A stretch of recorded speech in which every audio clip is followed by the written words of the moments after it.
Well, with permission, Madam Deputy Speaker, I'm going to make a statement on the situation in the occupied Palestinian territories and Iran. In Gaza on the ground, it's unimaginably bleak. Horrifying images and accounts will be seared into the minds of colleagues across this House. They're almost impossible to put into words. But we can and must be precise with our language. Because on the 22nd of August, the UN-backed IPC mechanism confirmed what we are witnessing. Famine. Famine in Gaza City. Famine in its surrounding neighbourhoods, now spreading across the wider territory. Famine which, unchecked, will spiral into widespread starvation. Madam Deputy Speaker, this was foreseen. The terrible conclusion of the obstacles we have warned about for over 6 months. Since the 1st of July, over 300 people have died from malnutrition, including 119 children. More than 132,000 children under the age of 5 are at risk of dying from hunger by June of next year. Madam Deputy Speaker, this is not a natural disaster, it's a man-made famine in the 21st century. And I'm outraged by the Israeli government's refusal to allow in sufficient aid. We need a massive humanitarian response to prevent more deaths. Crucial NGOs, humanitarians and health workers allowed to operate and stockpiles of aid on Gaza's borders released. As a result, in the past 3 months, over 2,000 Gazans have been killed trying to feed their families. And Hamas themselves are exploiting the chaos and deliberately starving Israeli hostages for abhorrent political purposes. Madam Deputy Speaker, I know that these words of condemnation echoed across legislatures all over the world are not enough. But be in no doubt, we have acted as a country where we can. We restored funding to UNRWA. We suspended arms exports that could be used in Gaza. We signed a landmark agreement with the Palestinian Authority. We stood up for the independence of international courts. We've delivered 3 sanctions packages, 3, on violent settlers and far-right Israeli ministers for incitement. We've suspended trade negotiations with the Israeli government, and we are at the forefront of the international community's work to plan for a stable post-conflict peace. And we've now provided over £250 million in development assistance over the past 2 years. Madam Deputy Speaker, today we're going further. I can announce an additional £15 million worth of aid and medical care for Gaza and the region. We continue to work alongside regional partners, including Egypt and Jordan, of course, to enable the UN and NGOs to ensure aid reaches those most in need. Brave medics in Gaza tell us that essential medicines are running out and they cannot operate safely. And that's why we're funding UK Med, whose field hospitals have treated over 600,000 Gazans. And that's why we're also funding the WHO Egypt to treat thousands of evacuated Gazan people. Meanwhile, Madam Deputy Speaker, as my right honourable friend, the Home Secretary, said earlier, we are working with the World Health Organization to get critically ill and injured children into the UK, where they'll receive specialist NHS treatment. The first patients are expected to arrive in the UK in the coming weeks.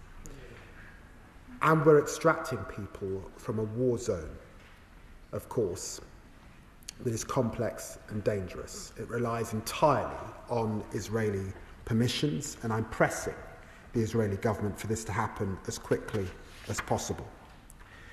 We're also supporting brilliant students granted FCDO Achieving Scholarships and other scholarships to escape Gaza so that they can take up their places for the coming academic year. Madam Deputy Speaker, I recognise that this only touches the edges of this catastrophe. We all know that there is only one way out: an immediate ceasefire. An immediate ceasefire that would see the unconditional release by Hamas of all hostages. An immediate ceasefire that would see a transformation in the delivery of aid. We know this. Our US and European allies know it. Our Gulf partners know it too.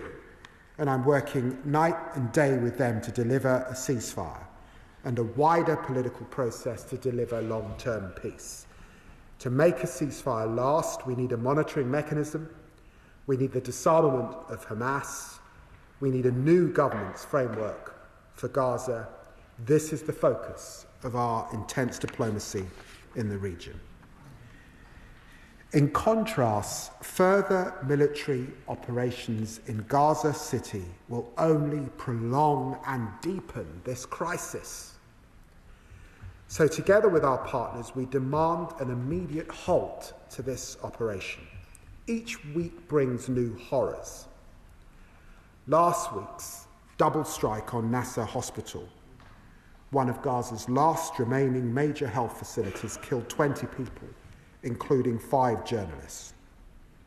I remind Israel once again that international law requires the protection of healthcare workers, journalists and civilians. These actions will not end the war. They will not bring the hostages home, let alone make them safer, as hostage families have recognised. They will sow despair and anger across the region for generations.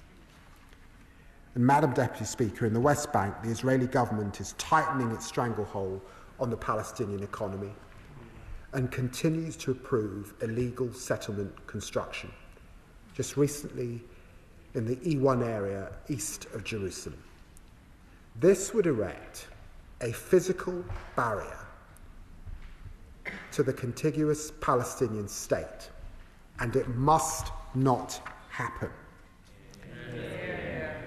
Madam Deputy Speaker, in July, I described before the UN General Assembly our intention to recognise the state of Palestine later this month. Unless the Israeli government takes substantive steps to end the appalling situation in Gaza and commits to a long-term sustainable peace. Madam Deputy Speaker, this commitment responds to the current crisis, but stems from our historic responsibility to the region's security, reaching back over a century to the Balfour Declaration. As I said last month in New York, I am deeply proud that it was a British Foreign Secretary who helped establish a homeland for the Jewish people. But the same declaration promised that nothing shall be done which may prejudice the civil and religious rights of the Palestinian people. And Madam Deputy Speaker, those rights are more under threat than at any point in the past century. To those who say recognition rewards Hamas or threatens Israeli security, it does neither. Recognition is rooted in the principle of a two-state solution which Hamas rejects. We have been clear that any Palestinian state should be demilitarized. Indeed, President Abbas has confirmed this in writing. We see no contradiction between the two-state solution and our deep commitment to Israeli security, because security comes from stable borders, not indefinite occupation. Madam Deputy Speaker, before I finish, I would also like to update the House on Iran. On the 28th of August, the UK, along with France and Germany, triggered the snapback mechanism under the UN Security Council Resolution 2231. This means that if no agreement is reached within 30 days, the sanctions that were lifted under the Iran nuclear deal, the JCPOA, will come back into force. These wide-ranging sanctions include a full arms embargo and restrictions on its nuclear, missile and drone program. This was not a decision we took lightly. For years, we have worked with international partners to stop Iran from developing a nuclear weapon. The 2015 deal was meant to do just that, but Iran has repeatedly undermined the agreement.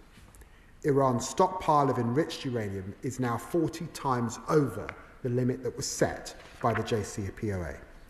Despite this clear escalation, we have made every effort over years of negotiations to bring Iran back to compliance. These efforts have continued in recent months. I've urged Foreign Minister Araghchi to de-escalate and choose diplomacy. In July, we offered Iran more time if it agreed to return to negotiations with the United States and to restore full access to the International Atomic Energy Agency. Last month, I warned Iran that time was short and we would have little choice but to trigger snapback. I regret to inform the House that Iran has not complied with its legal obligations nor chosen the path of diplomacy, so we have had no choice but to act. I have long been clear that I will not allow snapback to expire without a durable and comprehensive deal. It would be unacceptable to allow this issue to fall off the UN Security Council agenda despite the threat posed by Iran's nuclear program. But snapback is not the end of diplomacy, Madam Deputy Speaker, as Secretary Rubio has also recently underlined. Iran can still meet our conditions. It can restore full IAEA access. It can address our concerns about its stockpile and enrichment and return to negotiations.